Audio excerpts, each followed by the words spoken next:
Hey guys, welcome back to the channel. This is part 3 of What If Naruto Became the Green Lantern. If you guys enjoy this what if, and want to see part 4 of it, comment down below and let me know. The like goal for this video is 200 likes. So like this video, to let me know that you're interested in this series, and you want the next part. Check out my new videos of My Hero Academia what ifs in my second channel, and give it some love as well. Link is in the description. And go ahead, and check out other what ifs in the channel. Before we start, please do support for more awesome content.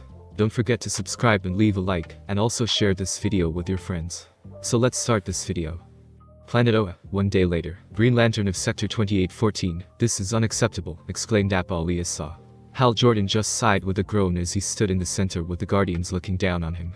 I thought my days of this were over, he thought. Since his return from Ajnin, after speaking with Naruto and Lady Tsunade, Hal made a straight beeline to Oa. After arriving on the green planet, he was immediately summoned to the planetary citadel by Salak. He then informed Hal that the Guardians of the Universe had summoned him for a debriefing on the situation with the new Green Lantern. Suffice it to say, after his report, a lot of them were not pleased. One in particular. It wasn't enough that one of our most efficient and skilled Green Lanterns was killed by Sinestro, but to find out that he had discovered a world about which we had no knowledge. Now you decide to give this new recruit time to say or do whatever he wants with his power ring instead of following procedure and immediately taking him to Oa for training. With respect, sir, I figured given the fact that he is at least the human equivalent of 17, I figured it would be best to let him make up his mind before sending him to Oa. Hal responded. Out of all the Guardians, Hal disliked Appa the most. He was pretty much the example of what was wrong on other worlds. The guy was a stickler for rules and no room for compromise. Worst of all, he was the prime example of having no emotion, thus no compassion. It didn't help that out of all the Guardians he was the most political. Hal feared that he would even turn on his own kind if he felt they went against what he supposed was the order of things. Fortunately, one of the two Guardians that he and most of the Corps had the most respect for decided to speak up. Appa, if we could table this for the moment, spoke Ganthet. Appa scowled at him but remained silent. Now, while the new recruit is a pressing issue, I am for the moment curious about this new race that even Tomari, Spirits grant him peace, seemed to overlook in his sector. Hal Jordan, if you could go further into the explanation. I didn't get the chance to learn that much, Ganthet. From what I managed to find out is that the Ajnans are very humanoid in appearance, if not exactly the same as my people. From what the Hokage, the leader of her village, and Naruto hinted at, was a second circulatory system which they call the Chakra Network, explained Hal. Chakra Network, questioned Ganthet.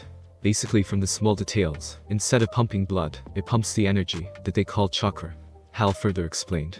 Before Ganthet could ask another question on what chakra was, Appa coughed into his fist. Well, this all sounds interesting. We are missing the key point on why the planet has not been sighted until now. Unfortunately, I don't know, said Hal. When we patrol space, we don't always go to every planet in our sectors. Some of us seem to forget. He stared particularly at Appa, that we go to worlds that need us. He finished.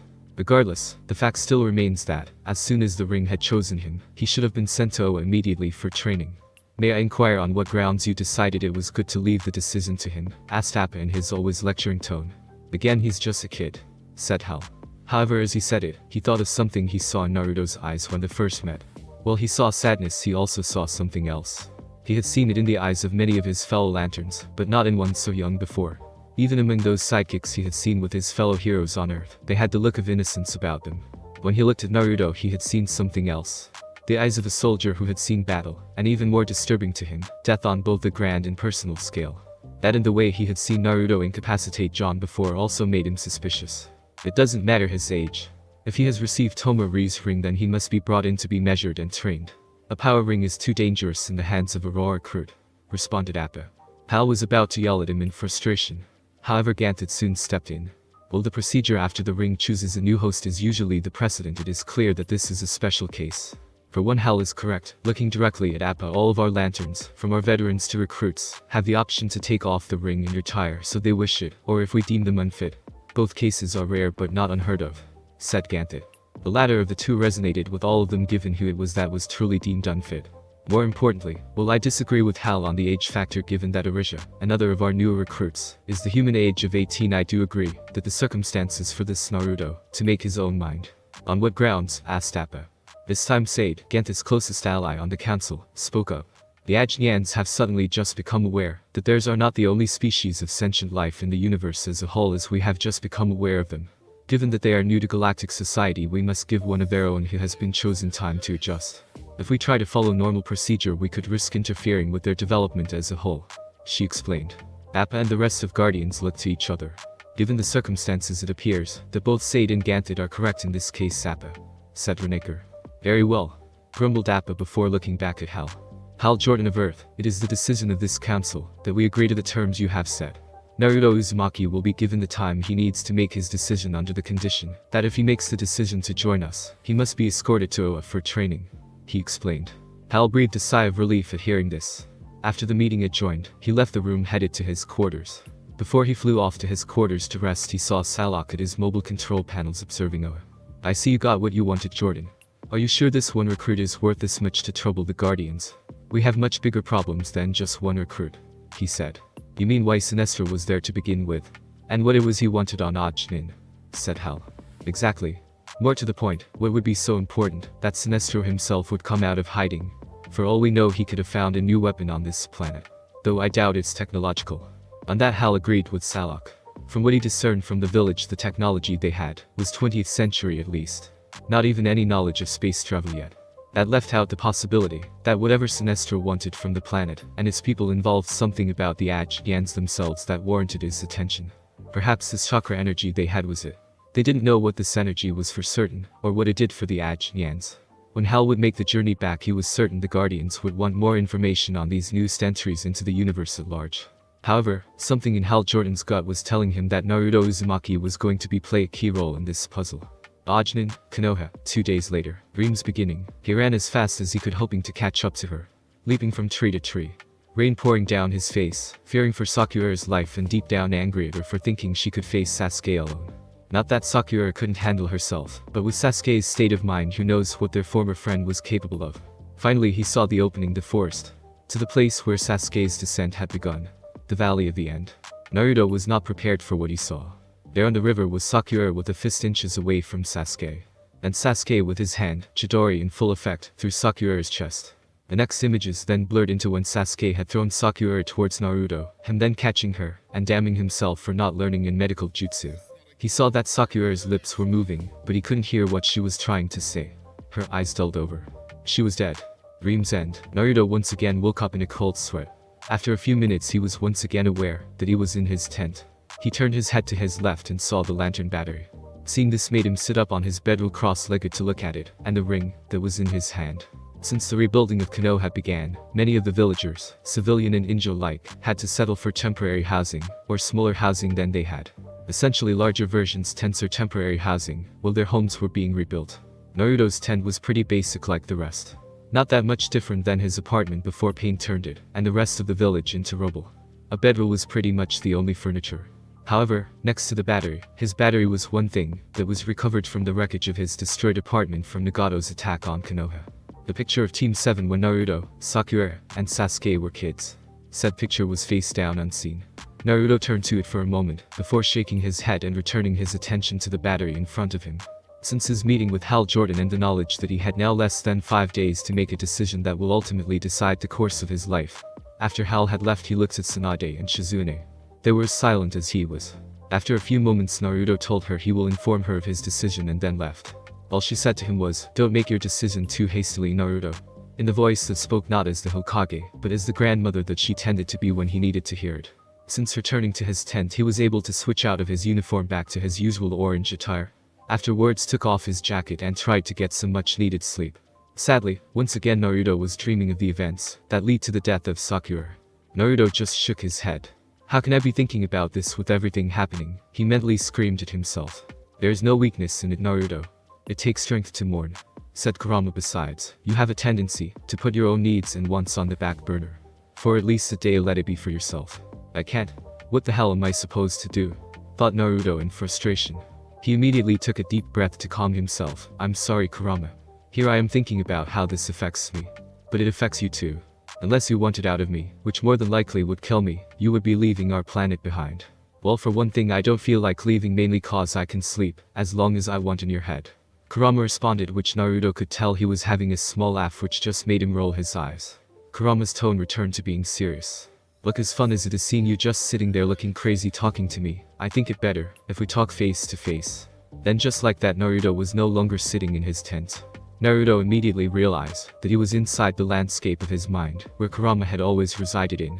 However, instead of the sewer that usually represented the prison the nine-tailed fox that Naruto expected himself to be in, he found himself someplace completely different. Instead of the dank dark tunnel he usually found himself in, what he got was a large grass field. It seemed to stretch as far as his eyes could see, with blades of green grass covering it. Suddenly standing before him was the Kyuubi no Yuko, laying on it and enjoying the breeze and sunlight. "What's this about, Kurama? Why change scenery now?" asked Naruto. Kurama opened his eyes, yawned and stretched out his limbs. "I was tired of being in that stupid sewer. Besides, I thought a change of scenery to something more pleasant would help," said Kurama. Again, Naruto felt guilty for his tone. Truth was, he was tired of the damn sewer prison almost as much as Kurama was. Since freeing him from his prison, the two had become friends very quickly. Naruto had to guess that it was because together they had just defeated Madara. He knew that it brought some closure to Kurama, knowing that the bastard that had used him. Which made him feel even worse because Kurama, at least in part, had considered him when he changed the mental landscape. "In any case, we aren't here to discuss the scenery," spoke Kurama before Naruto could speak again. "To answer your question fully, Naruto, this hasn't been my world since the old man died." "You mean Hagoromo?" Naruto was surprised to hear that one. "Yeah, him. The point I am making is, after his death I don't think there was anyone who could see me as anything other than a weapon." He turned to Naruto. "Until you came along. Sure, we didn't get along all that well for years. The war changed, that all of that. Hell, it changed everything." That was something Naruto could see and understand. It was another factor that he needed to consider when making this decision. Was he even needed now? "And now here we stand with the world about to come to a new era of peace," spoke Naruto as he sat down next to Kurama.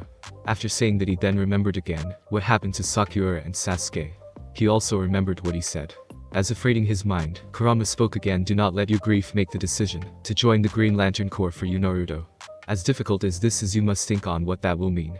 As I said, whether or not you choose to accept this possibility is yours and yours alone. I am worried either way your decision goes," he said. Even though he knew he was right, it didn't seem to help his frustration.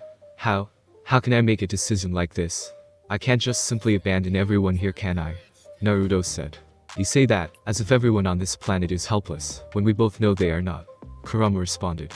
"That's not what I meant," said Naruto, sitting up with his knees in front of him and his arms on top of them. "It's like I am standing on the edge of a cliff. Beyond that cliff is a place that not a single person on this planet has ever been before. A place beyond where everyone in my life that has guided me has ever been before. It's just..." He stopped himself from going on. "Just what, kid?" asked Kurama. "Even after everything that has happened, with Sakura dying and killing Sasuke, to not wanting to be Hokage anymore, I am not sure I am ready to leave, to say goodbye to that dream." Kurama thought about what Naruto was saying. He then decided to ask the question that had been burning in him and Tsunade since he said those words 2 days ago. "Why did you say you don't want to be Hokage anymore?" he asked. Naruto looked at him for a moment, thinking about how to say this to him. "Is it because in your mind you think you are not worthy because you couldn't save one friend?" He added on, thinking back to what Naruto said to Kakashi on the river of that bridge. After hearing that question, Naruto suddenly found himself chuckling, then going to straight on laughter. "Ha ha ha ha." Kurama, for the first time it seemed, found himself bewildered by Naruto. "Did I say something funny?" Naruto's laughter seemed to die down almost as fast as it had begun. "I was laughing at how ironic what you said is," he said, standing back up, looking at the made-up horizon of his mind. "On the message, you're right, that is part of it. But the context around it has changed. I know now that the Sasuke I knew as my friend died long before I killed him." He took a deep breath to control his emotions. "No, it's not being able to save one friend." He turned to Kurama, who could see the sadness in his eyes. "It's not being able to save the girl I loved. That's one reason," he finished. "And the second?" Kurama asked. "The second is more practical. I have to ask myself, am I really ready to be Hokage? Yeah, I have some charisma, but I have never actually led ninja on missions, or been much of a diplomat. At the end of the day, when I look at myself, I am a soldier. Someone who fights for his people. Kurama, honestly, do you expect us, to really start going from being on the front lines to being someone who can negotiate treaties and other such? Not right now, but someday you have to. And you know that you have to learn to do that as a Green Lantern," Kurama told him. "I know that. It's just I don't think I would feel comfortable sitting behind a desk assigning people to go into dangerous missions. As I look on it now, I don't know how Granny deals with that responsibility every day," Naruto responded. Now the second reason made sense to Kurama. It wasn't the politics that truly scared Naruto, it was the fact that while being Hokage would give power, it also at the same time took some freedom away. The command meant that you couldn't always be with your fellow comrades. Most of all to Naruto. He felt that after his battle with Madara and Sasuke, he felt he had no purpose left. Since he came back, it's been pretty much training and learning how to survive. It was literally learn this jutsu, become stronger, or the world dies. Now that peace on this planet was all but assured, he's not sure what his place is now. Being a Green Lantern would give him a purpose to do what he always seemed good at doing. Protecting people. Also the work it entailed a way to vent his grief. After all, work was good for it. At least for a time anyway. Sounds like you've made your decision, said Kurama. Naruto soon found himself back in his apartment, looking at the battery again, then his hand. I guess I have. Oh, dining hall. Say what you will about Greek's cooking when it comes to human food, but he at least knows how to cook steak, thought Hal Jordan as he caught another piece of his prime rib. He was about to eat it when his ring started speaking. Hello, is this thing on? Asked a slightly growling voice. That voice Hal recognized as the new prospect Naruto Uzumaki. Putting his fork and knife on his tray, he answered. Naruto, is it you? Yeah, I finally figured out how to use the ring to communicate with other lanterns, answered Naruto. Hold on a minute, ordered Hal. Immediately after saying that, he had his ring generate the holographic image of Naruto, who appeared to be sitting cross-legged. The image of Naruto was easily startled at this. Wow, didn't know this thing could also have television, Naruto joked. Hal rolled his eyes, but smiled at the joke. It's a form of holographic playback that we can use to communicate with each other along with simply talking to our rings like radios that you and have on our worlds, explained Hal, with Naruto nodding in understanding. Now that we have the brief lesson on ring powers, wanna tell me why you decided to make this call? I thought you should know that I have made my decision, said Naruto. Hal was surprised at this. Kid, you still have 3 more days, you don't have to make it now, he argued. Naruto shook his head. I'm gonna need those 3 days, he said. For what? Hal asked. Naruto took a deep breath that seemed to last for an hour, before he spoke again. To say my goodbyes, he said with sadness.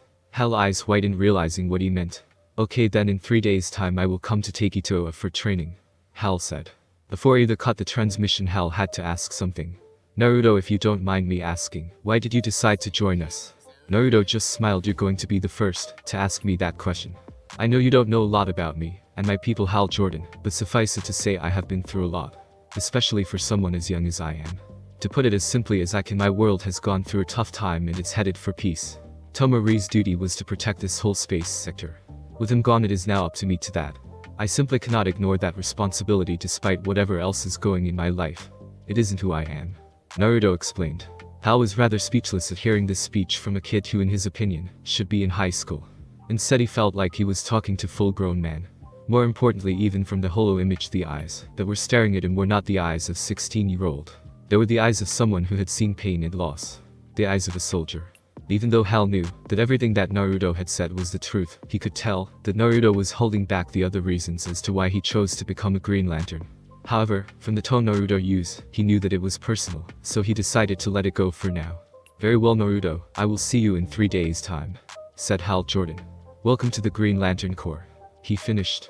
Naruto nodded and the transmission ended. Hal rose from his chair with the tray and dumped his tray into the vaporizer trash can.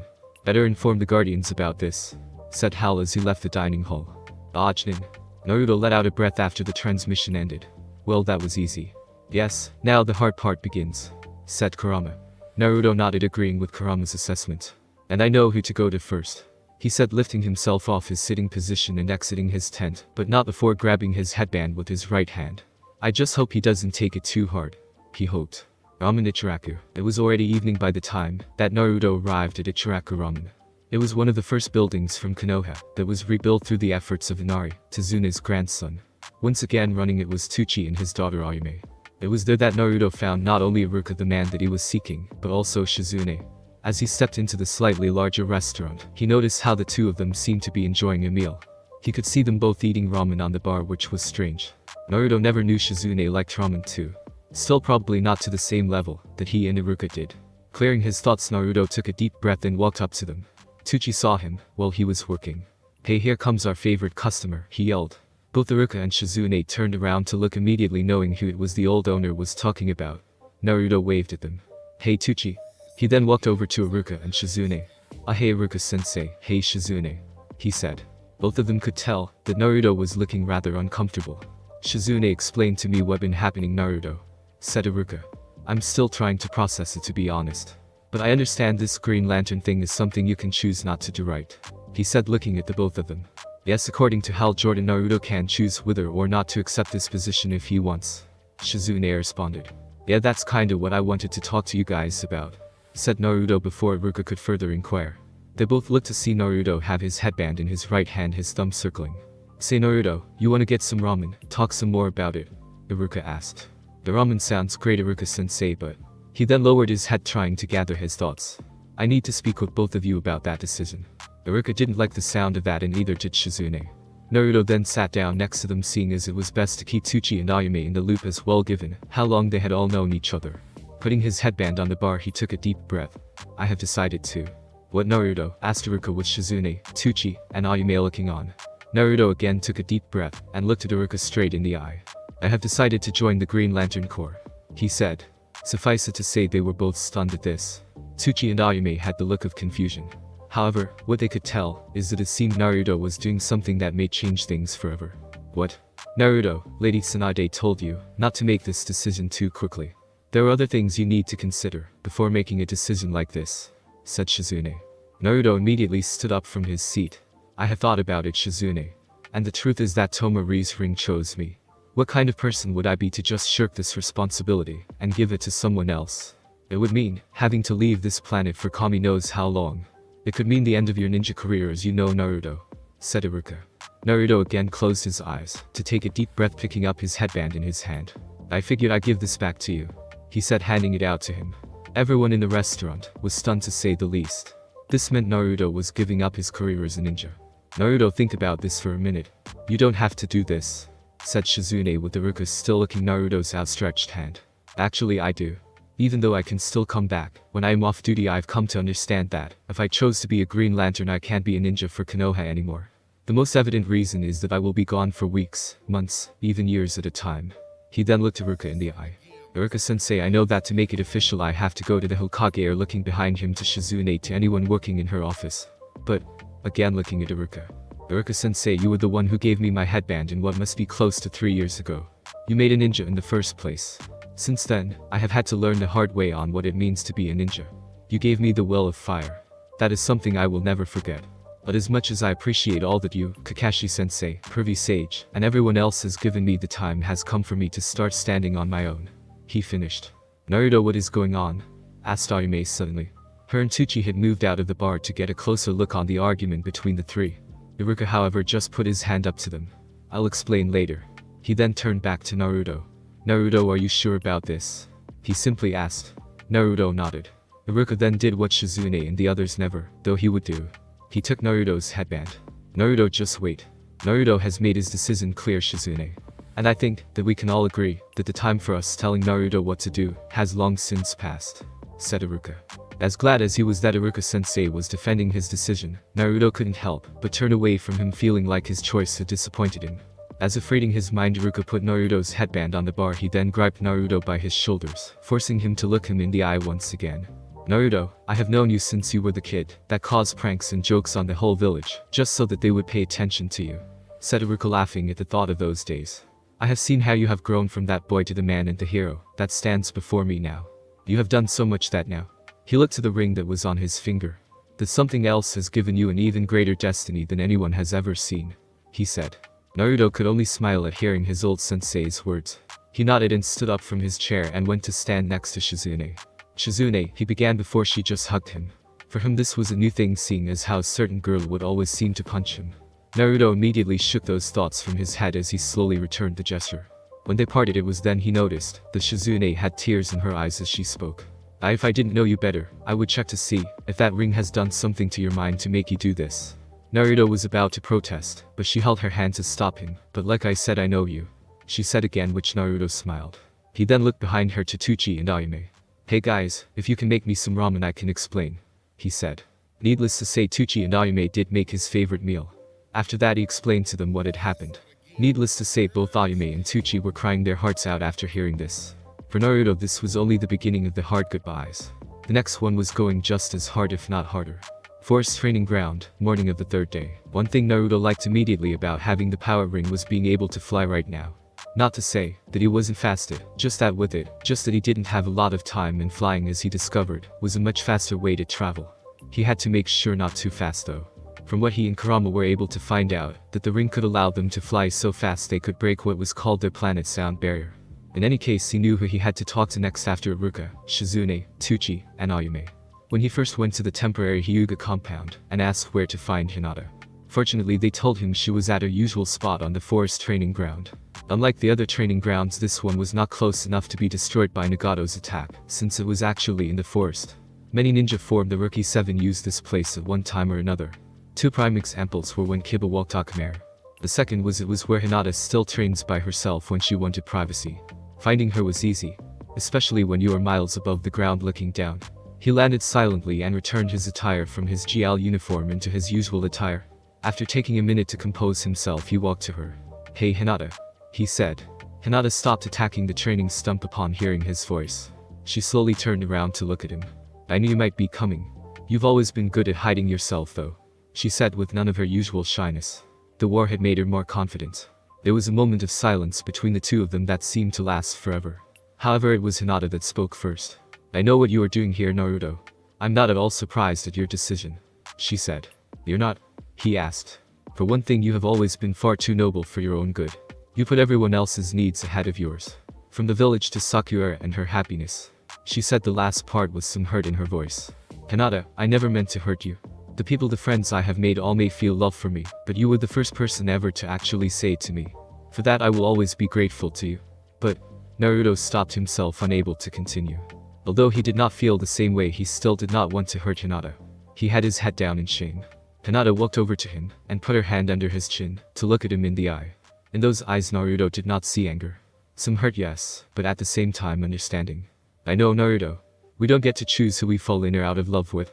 All we can do is choose how to move on," she said, then putting her hand over his heart. "I know that she is half the reason you decided to join this new order. The rest, well, I already stated that you have always been so noble and good. You know me too well," Naruto said. "I watched you long enough to know that." She started tearing up again. "All I ask is that whatever this new path takes you, I hope you find happiness with, perhaps someday, someone who can see you as I do. As the kind, loving, good man that I have always known you are," she said, and started crying. Naruto then held her to him as she cried tears of sadness. "In another time, in another life, it may have been you, Hinata," he whispered. "My hope for you is to find someone who can love you. Someone who will be at your side. Someone who can truly treasure the love you can give. May he give you the happiness that you deserve," said Naruto, as if already knowing that someone. He pulled away to give a friendly kiss on her forehead. He then moved away from her and disappeared into the forest, leaving Hinata alone. And while she might be sad now, she felt in her that the love she had for Naruto would form again into new love. As Naruto walked into the forest to prepare to leave again, he found himself staring into the eyes of Kiba and OpNaruto. "Should have known you two would be around," said Naruto. Kiba, however, kept solemn as he walked ahead to where Hinata was wiping her tears. "That was a good thing you did," he said. Naruto turned to the same direction. "Did you mean what you said before? That in some other life you would have gone for her?" "Yes. But like she said, we don't choose who we fall in love with. I fell for Sakura, even if she never felt the same. Hinata deserves better than to keep looking for and waiting in me," he said. Though he tried to hide it, Naruto noticed Kiba smile at that. "So you're really leaving, huh?" said Kiba. "If I didn't know any better, I would say that you were going to miss me, Kiba," said Naruto with his arms crossed and a smirk across his face. Kiba turned to him. "I am going to miss my greatest rival. The guy who saved our butts every which way, and now he's going to save a lot more people's asses out there." He pointed up to the sky. "In that big space up there, still having a hard time believing that though," said Kiba. Naruto nodded. He understood that this is going to be a lot for people to take in. Shaking his head, Naruto went back to the subject at hand. "Maybe not now, but Hinata will be letting her heart be open to someone new, Kiba. Then maybe you can grow a pair and ask her out," said Naruto. Kiba blushed red at hearing him say that, with OpNaruto making a dog noise that Naruto knew was him laughing. "I don't know what," Kiba was about to say before OpNaruto barked at him harshly. After a few minutes that made Naruto scratch his head, Kiba just sighed in defeat. "Just one thing though," said Naruto. "Although I don't share the same feelings, I still consider Hinata my friend." "So you heard her. You not only have Neji to deal with." "Understand," said Naruto with his eyes turning to slits as he stared at him. Kiba just nodded. Naruto's eyes turned back to normal. "Good," he said with a smile on his face. When did Naruto started getting so scary? Kiba thought to himself. Naruto then looked to OpNaruto and petted his head. "You'll keep an eye on them, alright?" he said. OpNaruto barked in response. Naruto walked past them. "Naruto," Kiba called out, from which Naruto turned to him. What Hinata said to you, I hope you do find happiness with this new journey you are starting on, he said. Naruto nodded. He transformed into his uniform and flew off into the sky heading back to the village. Okay, I admit that's pretty cool, said Kiba with Akamaru barking in agreement. Hokage's office, mid-afternoon of third day. Since the war's end is a show of the newly formed unity between the 5 great shinobi countries, that the other 4 would send their own work crews to work with Tazuna and Inari. Just enough to accelerate the process of the village being restored. So it made sense the all 5 Kage were still present at Konoha to oversee the reconstruction effort. However, that also meant that now they had to keep each other in the loop about certain events, as Tsunade was just now experiencing. How can you allow this, said the Raikage. Tsunade grimaced at his tone of voice. Currently Mei the Mizukage, Inoki the Tsuchikage and Gar the Kazukage were in attendance in her office. Tsunade had just finished telling them all what had transpired with the Green Lantern's arrival, and now telling them that Shizune had confirmed that Naruto had made his decision to join their ranks. Needless to say, I was not happy. To allow Naruto to make this decision was too hasty, Tsunade, said Inoki.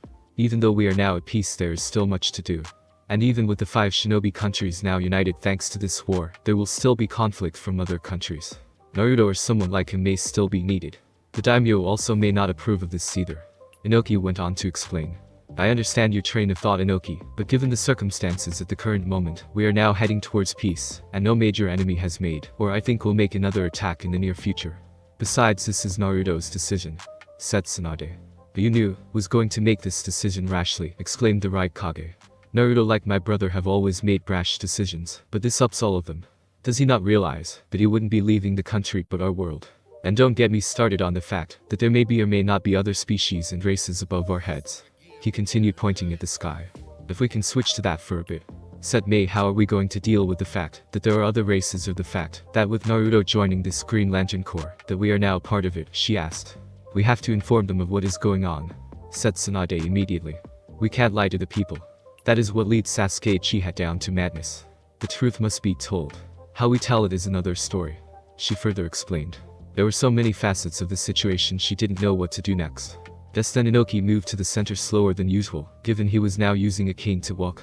The damage that he had taken from Madara was no less severe than the other Kage, but because of his age, his recovery was taking much longer than the others. Even Tsunade believed it was doubtful he would ever fully recover. Given my previous history, I know what I am about to say will not be agreeable.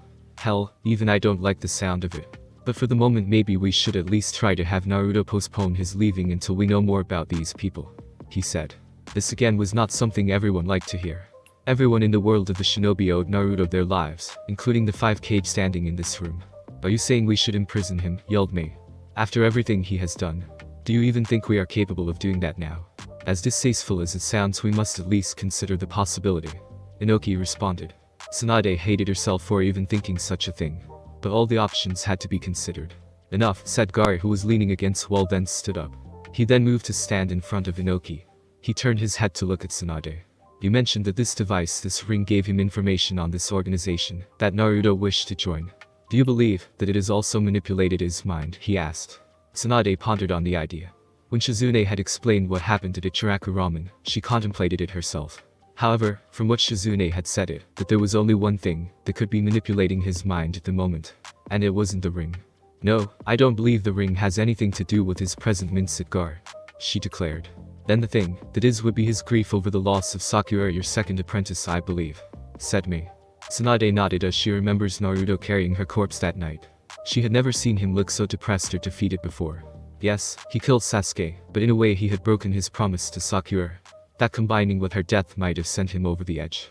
All the more reason to have him postpone, or even reconsider his decision, said Inoki. I was, unfortunately, starting to agree with him. But all the more reason to let him go, said Gar. Naruto has made his decision. The days where any of us who had the right to make him decide what to do has long since passed, if it ever existed at all, said Gar. Mei was smiling along with Tsunade at his proclamation. He then looked to Inoki and A. We have relied on Naruto for too long. We promised him we could handle Madara Uchiha, yet in the end we failed, and he ended up having to clean up the mess, he said. Everyone lowered their heads in shame over that. Gar then stared straight into Inoki's eyes. Do not let our shame be made worse by your fear, Inoki, said Gar. Inoki closed his eyes tightly to keep tears from falling, and clenched his cane tightly with both hands. It is obvious now more than ever that we cannot always rely on one person to save us in dire peril. Naruto has made his decision to join the Green Lantern Corps. Whether or not it is grief or simply he feels that he has no use here, it has been made, and we have no right to dispute it, Garrek proclaimed. Nay, and even Inoki reluctantly agreed. Tsunade then stood up from her chair. I believe that this matter has been concluded. We had best make preparations. For what? Asked Tsunade had a sad smile on her face and turned to the window, the sun now setting as the third day beginning to pass. Naruto's departure, she said. They nodded as they turned to leave the office. Outside in the hallway outside the office doors, Inoki made a grunt which got the other three's attention. I only said what I said because, like the rest of you, I do not want this peace that we have fought for, and some of us have died for, to be lost. Forgive an old man's weakness, he pleaded. Garrek walked up to him. There is nothing to forgive, Inoki. It was true. Though he had used means that were not so agreeable in the past, Inoki had changed. It was only for the ninja world now that he had made mention of this. But sooner or later you will have to choose a successor, said Mei. I will choose one when I see fit, said the old man. Mei just rolled her eyes with Garrek and Ace smirking at his stubbornness. Naruto's makeshift apartment, night of the third day. I don't know why I agreed to this, said Naruto looking at the shogi board with Shikamaru as his opponent. Because it was either this or go, answered Shikamaru. Naruto grimaced at the other option for a game. This started because the next person he wanted to meet with was Shikamaru and Choji. After all, they, along with Kiba and himself, were known as the dead last in their class back in the academy. It didn't take him long. He knew that they were in the rebuilt Yakiniku restaurant with them, along with Ino, eating their longtime favorite meal of beef barbecue. Choji was the first to spot him and waved. After allowing him to join them, Naruto gave them the info on what had happened. Of course, Ino had Shikamaru already tell them of the mission, and what had happened, so Naruto only had to fill in the blanks on what went on in the Hokage's office. And then told them of his decision to join the Corps, and in effect quit being a ninja. For Choji and Ino, they were stunned enough that they were in fact other races besides their own out there in the sky they had been looking at for years. To top it off was the fact that Naruto was leaving what he described as his former dream of becoming Hokage to join them. Personally speaking, this set both of them wide-eyed at what they heard. The only one who didn't seem all that surprised was Shikamaru. After having their meal, Shikamaru told him to meet up at his apartment. So they left, with Ino of all things from what Naruto saw was crying on Choji's shoulder. Along the way, Shikamaru stopped by where his family was living in, until the Nara clan's home was rebuilt. When he came out, he had his shogi board under his arm. From there, they went to Naruto's place and just started playing after Shikamaru explained the game to him.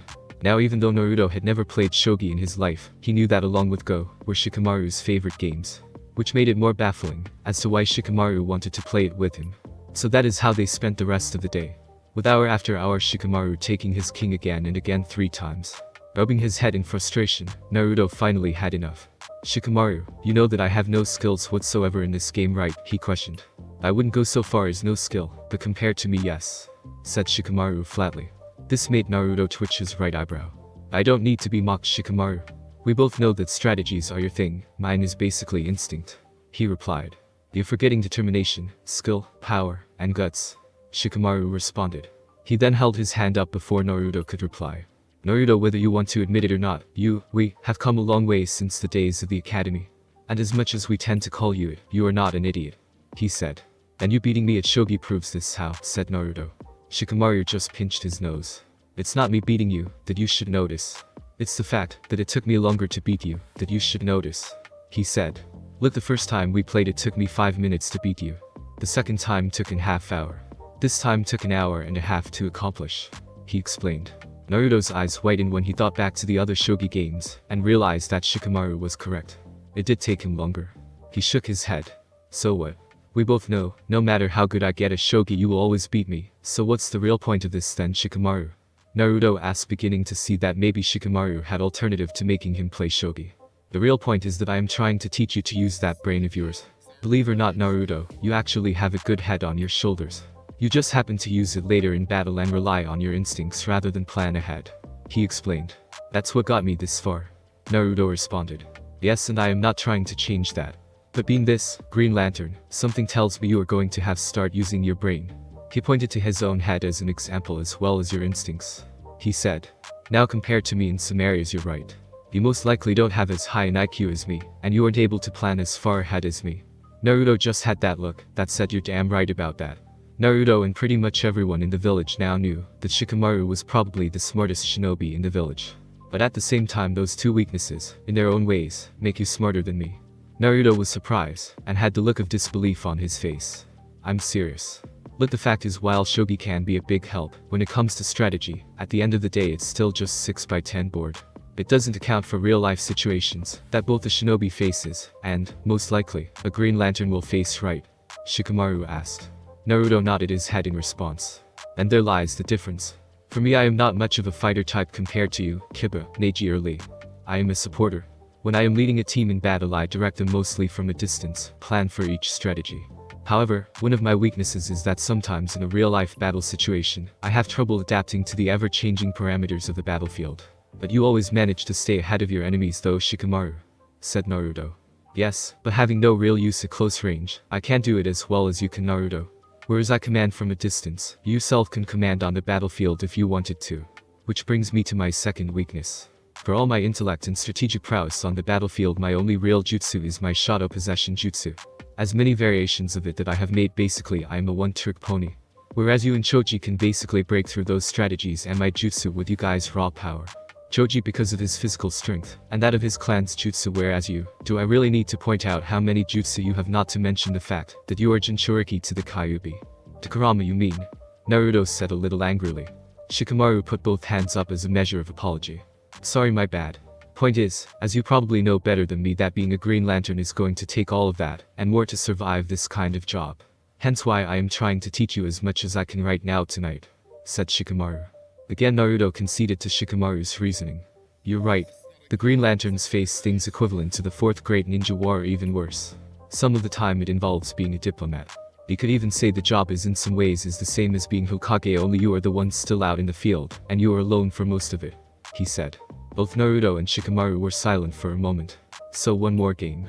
Naruto asked, given now what Shikamaru was trying to teach him. He nodded. As the game started again, Naruto remembered something. Both Shikamaru and Ino's fathers had perished during the final battle. Ino's grief had been apparent as she cried even during that fateful battle. Shikamaru, however, kept it hidden until the war was over. He remembered him being there at the same time with Temari, surprisingly enough holding him as tears broke through. With both him and Asuma-sensei gone, Shikamaru had no one left to play shogi with. And here he was willing to teach him the game. And at the same time strategy. From then on, Naruto knew how precious this gift was, and vowed to take Shikamaru's words to heart. So again Shikamaru defeated him. This time it took Shikamaru 2 hours to beat him though. As fun as it has been beating you, Naruto, I got to get home and get some sleep, he said, standing up after they picked up the pieces and grabbed his shogi board. Naruto joined him outside. Before leaving he looked up at the night sky. Do you see the sky a little differently now, Naruto? Knowing what you know now, he asked. Naruto looked up at the sky for a moment, then turned back to Shikamaru. Not at the moment, but they will soon, he said. Looking back at the sky he added, still beautiful though. That's one constant I can say for sure. Shikamaru turned his head back to Naruto and smiled. Hope you're ready for this, he said. Then walked away, waving at him from behind as he walked home. So do I, Shikamaru. So do I, thought Naruto. He walked back inside to try and get some sleep. Kurama had been keeping tabs on his conversation. Shikamaru was right about one thing. Naruto needed to get even better than before. Not physically or even jutsu-wise, but mentally. The challenges that Naruto had placed on himself by taking this new path would not be easy. Inside he vowed to himself to help his host. After all, what are friends for? Especially since he was permanently stuck in Naruto. The next day would be the last day.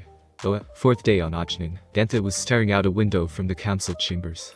Looking at the beauty of the planet Oa from this view was where he could think in solitude on events of the universe on his own.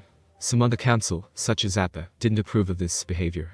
Fortunately, in this case, we do not have to decide as one, Gantha thought with a smile. As he stared at Oa's sunrise, it reminded him of how much time had passed. 4 days on the planet of Ajnin, given its planetary clock, was the same as Earth's. Which brought back Gantha's worries. Worries on how they could have ignored such a planet that had been in a sector with one of their most diligent lanterns patrolling it. And what type of people were the Ajnians? From what info that Hal Jordan managed to obtain, they seemed very similar to humans minus this chakra network. Culturally they seemed to resemble Earth's Japanese back in the days of the samurai and ninja. Obviously, however, there were large differences.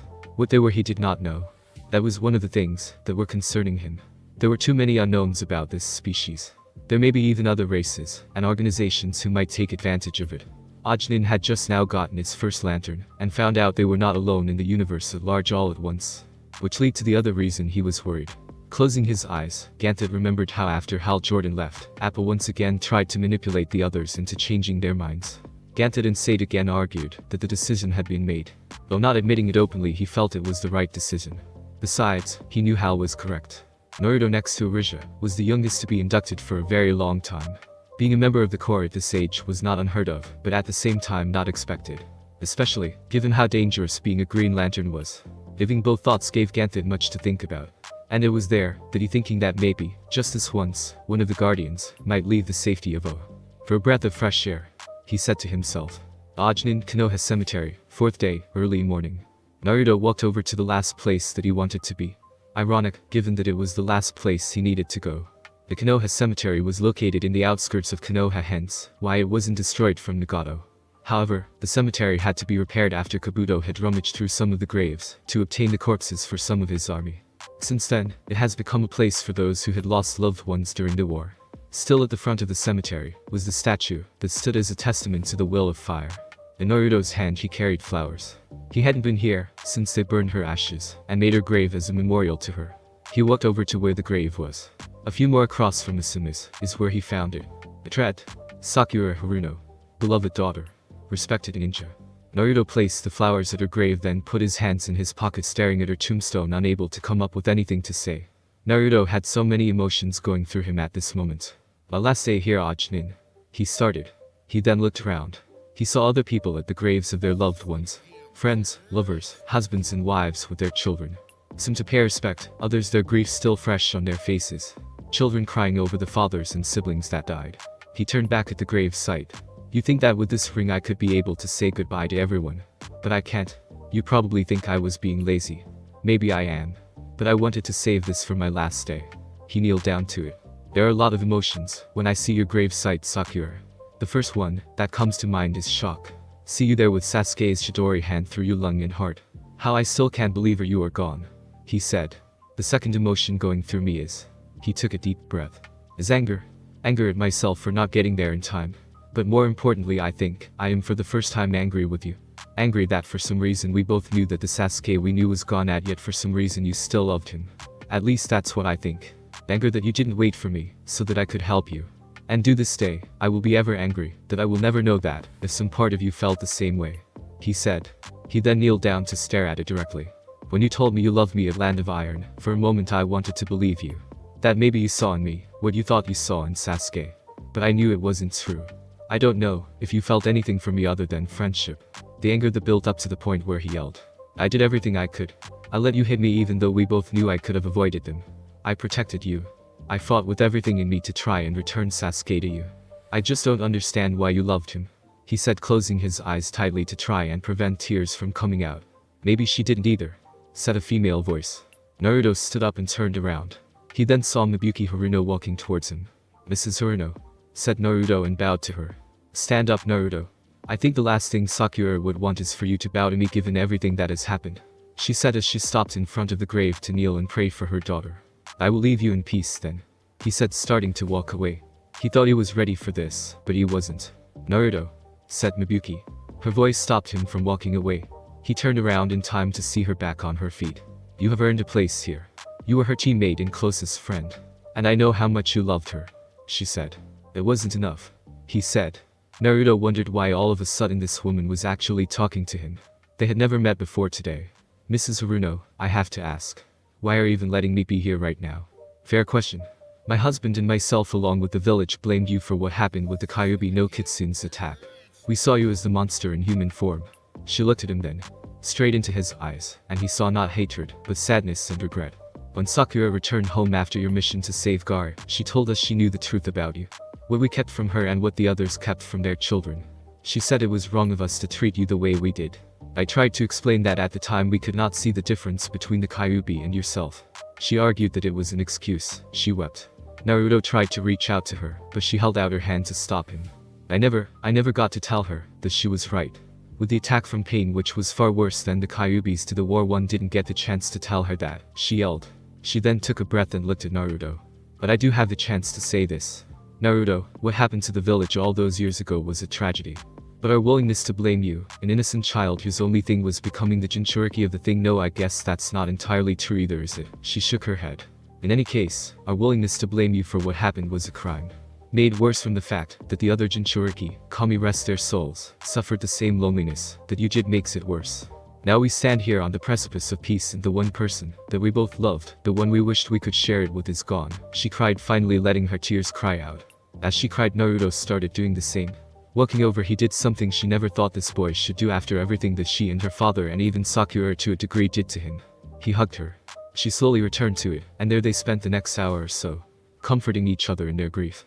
After a few minutes the two of them left the cemetery, and Naruto walked her home. When he asked about Sakura's father, she told him that the grief had hit Kizashi even harder than it did her. He hadn't left the makeshift home ever since the funeral pyre for Sakura. As they reached their temporary home, Naruto reminded her that they needed each other more than ever now. Mibuki nodded in agreement. As Naruto turned to leave, Mibuki spoke again. Naruto, she called, to which Naruto turned around. No one here can truly understand why Sakura went on her own to face Sasuke. Whether to kill him or convince him to come back I cannot say. For my part I hope it was the former. She then took a deep breath before continuing. However, I feel that her feelings may have been conflicted. How? Naruto asked, even though he knew that Sakura loved Sasuke still, even when he went beyond either of them helping him, he had become a rabid dog. Conflicted from her feelings towards the memory of one young man, or the person standing before her. She said. Though thick at times, Naruto was able to grasp what she meant and found it impossible. Mrs. Haruno, with all due respect, I highly doubt she thought of me anything other than her best friend. If that is true, then in this one case my daughter may have been a fool. She said. Before Naruto could argue, she spoke again. Naruto, we can speculate all we wish, but my daughter fell in love with the wrong man. She said. We can't help who we fall in love with, ma'am. He said. Whether that love changed or not we will never know. She said. Naruto, whatever else you choose to do with your life, try to find happiness in it. With that she went back inside to see to her husband. Naruto walked for a moment looking down at the power ring on his hand. Happiness or not, at least I can have a purpose. He thought before transforming and flying off. Morning was almost over, and he still had another person to see before tomorrow. His last day. Oh, time's up, thought Hal as he looked at the sky of ready for his departure. It would take approximately 1 day to reach Ajnin, hence why he was leaving now. Any later might mean he would be late to pick up the news recruit. Hal Jordan. A familiar face called. Hal turned around to see Ganthid and Sade floating to him. Something the matter, Ganthid? He asked. Given the sensitive nature of Ajnin being discovered along with the fact that one of their own has now been chosen to become a Green Lantern, the council feels that you should be accompanied on your journey to retrieve the boy. Sade explained. That wasn't needed when me and John joined the Corps, said Hal, perplexed by this decision. More importantly was that Sade said the two of them, which meant the rest of the Guardians were not aware of this decision. True as that is, however, the circumstances are different. Mainly even though humanity at large is unaware of galactic events we knew about Earth far before you became the first human Green Lantern. Ajnin, however, has apparently been overlooked. The reason as to why we are still unclear. Because of the unusual circumstances, we have decided to send along someone with you to retrieve this Naruto Uzumaki. Ganthid explained. Hal for the most part agreed. After all, humans had only passing knowledge of aliens thanks to Superman and Martian Manhunter. Not the events of the galaxy at large. And he was right. Tomari wasn't one to leave a planet unchecked in his patrols. If events on the planet were true and there was a fourth great ninja war, which Hal was still trying to wrap around his head, that there was a planet full of ninja, then why wasn't Tomer alerted? And of course, Sinestro found it first. So then who is going to be coming with me? John again? Cause last time he didn't make that good of an impression on the kid or his friend for that matter. Said Hal, thinking that they were going to assign him a fellow lantern. Preferably someone with more experience in this matter. I am, said Ganthid. Hal widened his eyes in shock. Sade also was surprised. When the council was convened in private they had all agreed to send someone with Hal, given the reasons that were presented. Plus, Appa believed that Hal was not the best sort when it came to diplomacy. What she and obviously the rest didn't expect was for him to choose himself on the matter. He planned to accompany Hal Jordan from before the start of the meeting, she realized. Antada, isn't this a little irregular? Asked Hal. And it was true. Since the time he's been here he has not once seen the Guardians leave Oa, much less travel with one of their Green Lanterns. While it is true that we Guardians are not seen in the universal public, I feel that I have to see this new world for myself, said Ganthid. But why? What purpose do you have to see these people? Asked Sade. It is of a personal nature. Aside from that, I feel it is time for at least one of us to interact with the universe at least once in a while. He responded with a smile on his face. Sade shook her head, bewildered. Ganthid had always been unusual among the Guardians. So, emotional, which was usually something the Guardians barely tolerated from one of their own. Especially Appa Aliyah saw. Sade, it is quite alright. If you recall back in the early days we went to Worlds personally for a time to seek recruits, said Ganthet. Sade reluctantly nodded in agreement. So Hal Jordan, shall we be off then? He asked. Yes, sir, said Hal Jordan with a small smile on his face. So they both flew off the platform they were on, and headed off planet with Sade shaking her head. Appa will be boiling when he finds out about this, she thought. Ajnan, Memorial Stone, afternoon of the 4th day. Ring power at 50%, said the now newly operated AI from Naruto's ring. This was the first time it had spoken up since it told him welcome to the corporation after Tomari's death. Not surprising since you've been using it to move from one location of the village to the next, said Kurama as Naruto flew towards the Hokage monument. It's a lot faster than moving from place to place on the ground. Naruto responded as he reached his destination. He then saw Kakashi, the person he needed to see next, and floated above his location. He could see Kakashi looking at the memorial stone, and even in the air could see him in a sad state. Even though he had known that Kakashi often came here, this was the first time he had seen him here. Why do you hesitate, Naruto? You know we have only this day left to finish these goodbyes of yours, said Kurama. I know that, Kurama. I'm just trying to figure out what to say. Naruto responded, thinking back to how their last conversation ended with Naruto knocking out Kakashi, his sensei, since he left the academy. Looking back on that event, he knew he had acting rashly, and was blinded by anger in that moment. Taking a deep breath, Naruto silently landed on the ground behind Kakashi. I had a feeling you would be coming, said Kakashi before Naruto could transform back into his usual attire. Kakashi got off his knees and turned to look at him. He then rubbed his jaw a bit. Anyone ever tell you have one hell of a right hook? He questioned. Despite the circumstances, Naruto actually smirked at that comment. Kakashi then examined Naruto in his new uniform. At least you pull off the whole green look better, the guy early, especially with the black mixed in with it, he joked, trying to lighten the mood. Naruto managed to pull a small smile, before regressing back into his usual attire. They then stared at each other for a bit. The humor left and the tension had returned. Kakashi-sensei, Naruto started, but Kakashi held up his hand to stop him. If you are going to apologize for what happened, you shouldn't. What you said may have been in anger, but it was also the truth. In the beginning I did cater to Sasuke. I taught him the Chidori, and singled him out of all three of you, he said with remorse. Do you know why I did that? I thought it was because out of all of us, he was the most similar to you physically, since he was a Uchiha who inherited the Sharingan. Naruto answered. Correct, Naruto, said Kakashi. However, that was not the only one of the reasons why I singled Sasuke out. There were other reasons. Like what, Kakashi-sensei? Naruto asked. Well, when I wasn't a good fit for Sakura. You and I both know she did much better with Tsunade as her teacher than she ever would have with me, said Kakashi, to which Naruto agreed with. However, when it pertained to you, he looked to the memorial stone. I don't know. Back then I suppose I wasn't sure I was worthy to train the son of my sensei. Naruto's eyes widened in surprise. You knew? For how long? He exclaimed. Since you were first assigned to my team at least, he stated. Kakashi knew Naruto would get angry, but he felt the need to tell him this. Why didn't you tell me then? Asked Naruto.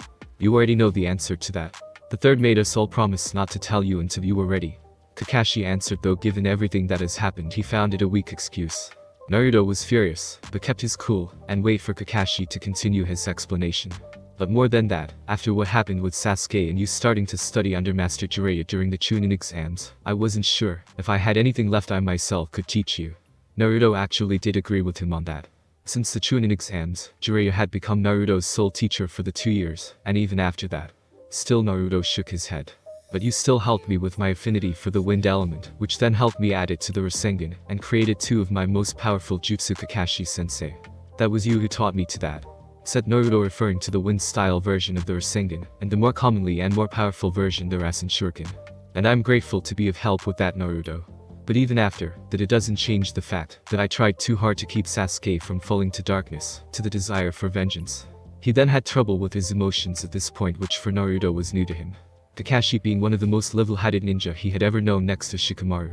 Yet you could see the emotion on his face behind the mask as he continued. Which then ended up with Sakura dying the same way that I killed Rin, he exclaimed. Naruto remembered from fighting Obito and Madara that Obito mentioned that Kakashi killed Rin. After that battle, Kakashi explained with great remorse that Obito was his teammate along with Rin. Seeing now, Naruto could see why he was always late. Sasuke killed Sakura. Not you. If there is anyone to blame, it's me. You and everyone else saw what Sasuke had become. I still held out hope that he could somehow be redeemed. Sakura paid the price for that, said Naruto, now looking at the stone. And Obito made his own choices. Madara may have manipulated him, but he chose to try and remake the world in his own image. That image was from a child that never grew up and moved on with his life. A child who couldn't understand that you have to let someone you love go after they are gone," said Naruto. "Even though I can understand the desire to bring the woman I love back to life, I will not force my own version of things or my opinion on innocent people, as he and Madara tried to do. Instead of dwelling on the past and those we lost, we have to keep moving forward." "Is that why you are leaving to join this Green Lantern Corps? To move on?" Kakashi asked, getting to the heart of why Naruto was here. Naruto lowered his head at the memorial stone. "That's part of it," he said. "And your desire to become Hokage? What happens to that?" Kakashi asked again. "Being Hokage, I've discovered, is more restricting than I like now. The reasons for me wanting it in the first place I found I can do just fine as a genin. And now as a Green Lantern that is now expanded," he said with a smirk on his face. His face soon got serious again. "Besides, I don't think I am leader material. At least not yet," he said. The last part being for Kakashi's benefit. In truth, Naruto wasn't sure he even wanted to be a leader anymore. And for once he felt that he should get at least that much. Kakashi seemed to read this intention, but decided not to bring it up. "So when are you going to make your resignation official?" "Tsunade is next on my list of stops. I already gave my headband to Iruka-sensei. Now I just need to talk to her to finish it," he responded before they both turned to look at each other. "Naruto, are you sure you want to do this? From what I saw with the previous user of that ring, this duty sounds dangerous," he asked. "No question on that, I admit. From the database, this ring has shown me the things the Corps has to deal with will make being a shinobi look like a cakewalk, ninja war or not." He then looked down to look at his ring with a clenched fist. "But this ring chose me. I can't just shirk that responsibility, or what it means. Hence another reason why I have given up being a ninja. I have to give one or the other 100%. I can't divide my attention between the two," he explained. Kakashi in his own way was proud of what Naruto was saying to him. He knew he was right about everything he said. Also, it wasn't in Naruto's nature to do anything half-assed. That work ethic and his talent had allowed Naruto to come as far as he had. Naruto unclenched his fist and looked at Kakashi. "You taught me better than that," he said as if reading his mind. "Whatever else that may have gone wrong with this team, Sasuke, Sakura or me, Kakashi-sensei, I want you to know that I would not have gotten this far without you. You taught me what it meant to be loyal to my village, my comrades, and my friends for good or ill. Me leaving this planet or not being a ninja of Konoha doesn't mean I will always be gone. I will still be able to return and visit. But this is something that I feel that I have to do," he continued. Kakashi could do nothing but nod in agreement after all that. "Well, I know better than to try to dissuade you after you have made up your mind, Naruto," said Kakashi, putting his hand on his shoulder. "I thank you for giving me praise that I don't deserve. Truth is, whatever shortcomings, you proved yourself a remarkable ninja. And though it saddens me, and the rest of us, I am glad that you are doing something you have decided to do. You've earned it and then some," he told Naruto before backing away. Naruto was beside himself. The only thing he could do was stretch out his hand. "It's been an honor learning from you, Kakashi-sensei," he said. Kakashi took his hand to shake it. "No, the honor is mine," he responded. "Naruto," the familiar voice of Shizune called from the distance as she walked over to where Naruto and Kakashi were after they just shook hands. After reaching them, she spoke in her normal voice level. "Lady Tsunade has sent me for you. She wished to speak to you before sundown," she said. Naruto shrugged his shoulders. "Guess I better see her then," he said, looking to Kakashi and bowing to him. "See you later, Kakashi-sensei," he said, not wanting to say goodbye. Kakashi nodded and they left. "You know, I could fly us there, Shizune. It would be quicker," Naruto told her as they left, with Kakashi looking on hearing the conversation. "No thanks. You may be used to flying around the village, but I think after everything a nice walk would be preferable right now," Shizune responded in a voice that was not to be argued. "It would save us on power, kid. Plus it's nice to keep your head level if you don't feel too godlike flying around," said Kurama in his head. Naruto grudgingly accepted that he was right. Still, he really liked flying now. He felt that he had no limits on his person when he was in the sky now. But he agreed with Shizune's wishes and they walked to the office. Kurama shook his head. That ring is like his new favorite toy, he thought to himself. All the while Kakashi watched him leave. "Wherever this new path takes you, Naruto, may it give you happiness," he thought to himself. Hokage's office, dusk of the fourth day. When Naruto entered Tsunade's office, he was surprised to find that she and him were not alone. Shizune was there obviously, but also inside was Killer Bee and Garrek. Garrek was standing near the windows while Killer Bee was leaning against the wall glaring. Naruto followed his path and found two others standing in front of the Hokage's desk, who had turned around to face him. Two people that he hoped, especially now, that he never wanted to see. The two members of the village council, Hamura Midakato and Kohara Udatane. Oh crap, both Naruto and Kurama thought. Until the next time, ladies and gentlemen.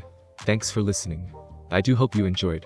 If you want a next part of this video, like, subscribe, and comment down below, and turn on that bell notification. And also check out the other videos that I have created, and enjoy. See you in the next video. Peace.